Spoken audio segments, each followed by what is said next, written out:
Program Studi Informatika Universitas PGRI Pontianak. Perkenalkan, nama saya Ramon.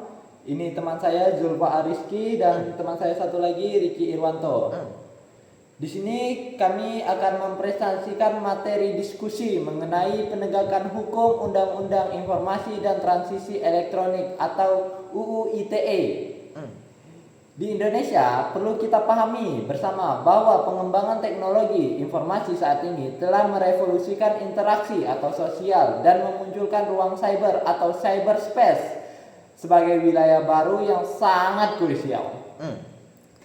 Namun di sisi lain kan kemajuan teknologi ini juga linear ya, dengan munculnya ancaman kejahatan seperti cybercrime, manipulasi data pribadi hingga penyebaran disinformasi. Oleh karena itu, hukum dituntut untuk bersifat adaptif atau menjadi responsif, menjaga ketertiban ekosistem digital ini. Sebagai instrumen utama, Indonesia menerapkan Undang-Undang Nomor 11 Tahun 2008 yang telah mengalami beberapa perubahan.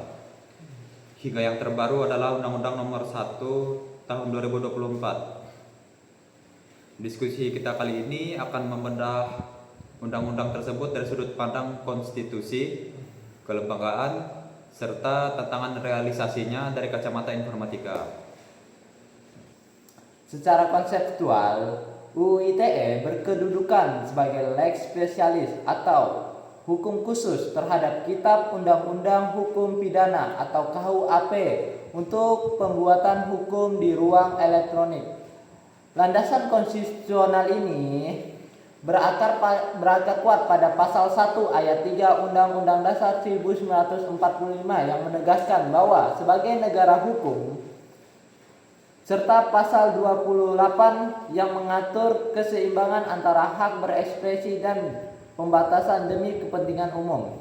Jika ditinjau hierarki, peraturan perundang-undangan berdasarkan Undang-Undang Nomor 12 Tahun 2011, Undang-Undang ITE ini berada pada tingkat 3, yaitu di bawah Undang-Undang Dasar 1945 dan TAP MPR pada revisi kedua melalui Undang-Undang Nomor 1 Tahun 2004. Terdapat pembaruan substansial mengenai ketentuan pencemaran nama baik, pengancaman identitas digital hingga regulasi perlindungan anak di sistem elektronik.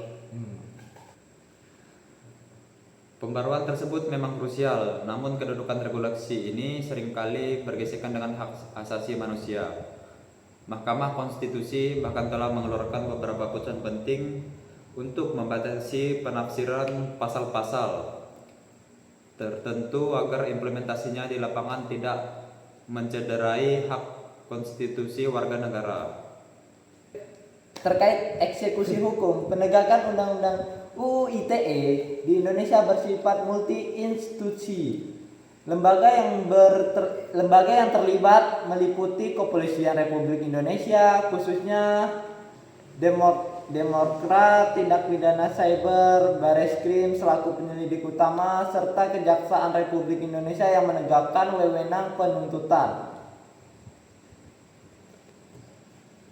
Selain aparat penegak hukum, Kementerian Kominfo juga berperan vital sebagai regulator dan pemutus akses yang melanggar hukum. Sementara aspek keamanan infrastruktur, Badan Cyber dan Sandi Negara atau BSSN bertindak sebagai pusat komando koordinasi teknis dan penyedia dukungan cyber. Meski lembaganya sudah terstruktur, tantangan terbesar justru ada pada koordinasi antar institusi tersebut.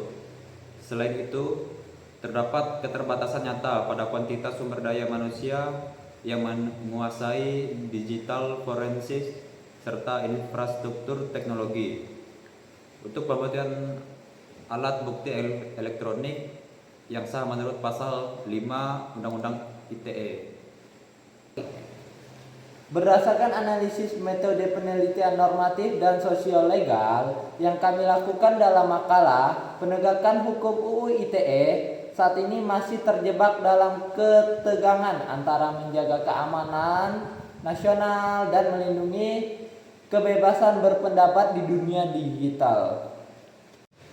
Tantangan nyatanya yang sering dikritik oleh masyarakat menyangkut adanya pasal-pasal yang multitafsir serta kecenderungan overcriminalization, solusi jangka pendek yang dapat diterapkan oleh optimalisasi restoratif justice untuk kasus-kasus pelanggaran ringan agar hukum pidana benar-benar menjadi ultimum remedium atau upaya terakhir.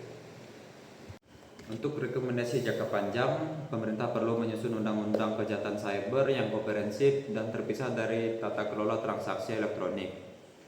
Peningkatan literasi digital bagi masyarakat serta sertifikasi forensik bagi aparat juga menjadi kunci utama. Sekian paparan diskusi dari kami. Mohon maaf bila ada kata-kata yang salah. Saya Ramon, Zulfa Ariski, dan Ricky Irwanto izin mengundurkan diri. Sampai jumpa di lain video. Bye-bye. Bye-bye.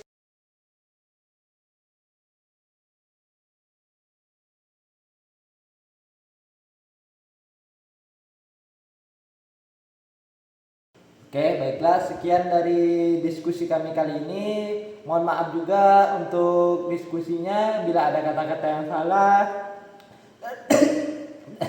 Oke, sekian paparan diskusi dari kami. Terima kasih dan mohon maaf jika ada kata yang salah. Saya Ramon, Zulfa Ariski dari Kistiwan. Izin. Kawan lagi, mantap. Ulang-ulang.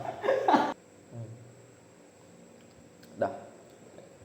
Selamat malam semuanya. Kami Namun munculnya ancaman kejahatan baru seperti cybercrime, manipulasi data informasi apa nih?